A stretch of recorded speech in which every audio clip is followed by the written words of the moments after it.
I'm just happy to be right here, right now, because I'm going to get to tell you a story. Mama, may I go pick Miss Vesta Woods some yellow daffodils to take to school today? Well, yeah, honey, but you better hurry because you don't want to be late. Well, I ran out our back kitchen door into the backyard, and I picked as many yellow daffodils as I could hold in my hands. I took them back in, and Mama already had the wet paper towels and the aluminum foil to wrap around those stems. And as soon as the bell rang, I walked right up to Miss Vesta Woods' desk, and I gave them to her. She unwrapped them, and she already had a vase on her desk with water in it. And she put those flowers right down into the vase. And then she gave me a hug. Every child in her room loved to get a hug from Miss Vesta Woods. Well, everybody except DeWitt Skelton. He was the little boy with the really curly hair that sat on the third row on the last desk. He wore overalls every day. If it was really hot, he just didn't wear a shirt under them. And if it was cold, he wore a sweater or a long-sleeve shirt. Now, on the very day that I took those flowers to Miss Vesta Woods, she announced that on Friday, all of the first graders, her room, Miss Borland's room, and Miss Booth's room, were going on an Easter egg hunt. We were going out to Lacey Clark's house. I knew Lacey Clark. She was my friend. She was in Miss Booth's room, but I still got to go play with her sometimes. Now, Lacey had a wonderful backyard. It had a little white picket fence all the way around it. And there was a sandbox that was so big, I think 10 kids could get in it and you wouldn't even touch or bother each other. And there was this swing set. There were single swings. There were 2 of those. And then there was what my mama called a glider.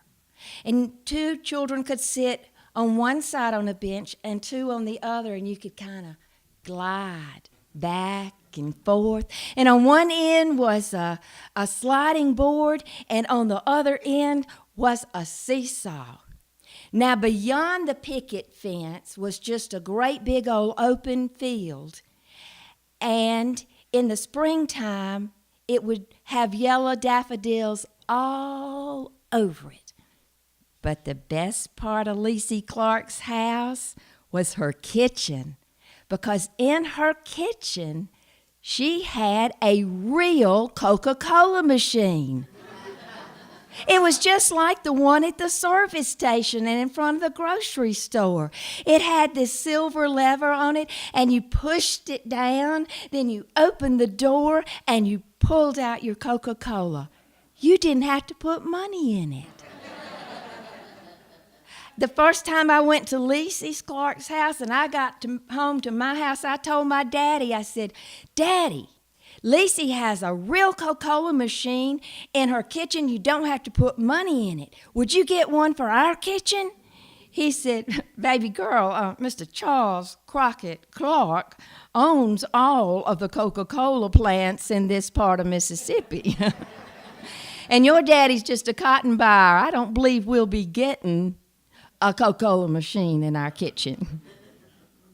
Now, Miss Woods continued with her instructions. She said, "Now, I'm going to send a note home to your mothers explaining everything that's going to happen on Friday. And children, these are your instructions to remember. I want you on Friday morning to come into the classroom, sit down in your desk, and I want you to bring an Easter basket. I want the Easter just a basket, long as it has a handle. Put some green fake grass in it like you get at the 10-cent store. And I want you to have 6 decorated, hard-boiled eggs in that basket. I do not want to have to fool with yellow yolk on Friday. Well, Thursday night came, and I got Mama boiled the eggs, and I told her, I said, now, Miss Vesta Woods, Mama says they've got to be hard-boiled. She said, they are, Jane. I said, Mama, are you? Yes, Jane, I'm sure. They are hard-boiled. Now, Mama had fixed a space on a kitchen counter for my big sister and I to dye and decorate the eggs. My sister was 6 years older, and she could have cared less about an Easter egg hunt, but she loved to dye and decorate those eggs. And when we were through, I knew I would have the prettiest eggs of any first grader. Well, that morning when we got to school, I did exactly what Miss Vesta Woods said to do. I sat down in my desk, and I put my basket on top of my desk, and I did not talk to anybody because I knew if I did, I wouldn't get to go to the Easter egg hunt. Now, Miss Woods said, children, I'm going to call the roll. And when I call your name, I want you to walk out the door, put your Easter basket up alongside the wall. Now, Miss Borland's children and Miss Booth's children will be coming out and putting their baskets there. I do not want you hollering to anybody in the hall. Come right on back in and sit back down. And she started. Emma, Laura, Arthur, take your basket to the hall. And Emma Laura went out. J.K. Skeeter Baker III. J.K. took his basket out and came back in. Cyrus York Craig. And off he went and came back. Lula Mae Griggs, she even went out and came back and didn't talk to anybody. Miss Jane Owen took my basket, went out and put it down. She finally got to DeWitt Skelton. DeWitt, please come to the desk.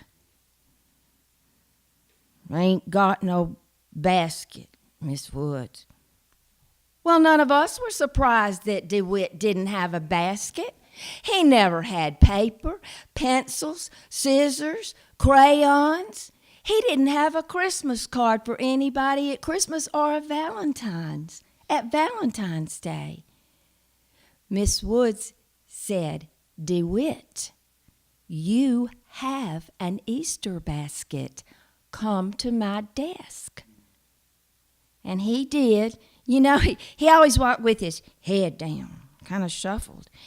I kind of wondered if he had eyes and what color were they. But Miss Vesta Woods, when he got to the desk, reached under her desk and pulled out an Easter basket with the most beautiful eggs you've ever seen and gave it to DeWitt.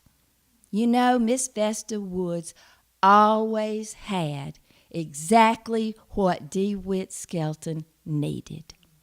Now, I was just sure that as soon as those baskets were out in the hall and everybody had answered the roll, then we'd get to go to the Easter egg hunt. But no, we had to have reading groups. When they were finally over, we did get to line up, and we were going to Lacey Clark's. We all walked out into the hall. Miss Borland's were coming out of their classroom and Miss Booth's, and the first graders went to stand by their baskets. And you could have heard a pin drop in that hall. It was so quiet. Then all of a sudden, there came this blood-curdling scream,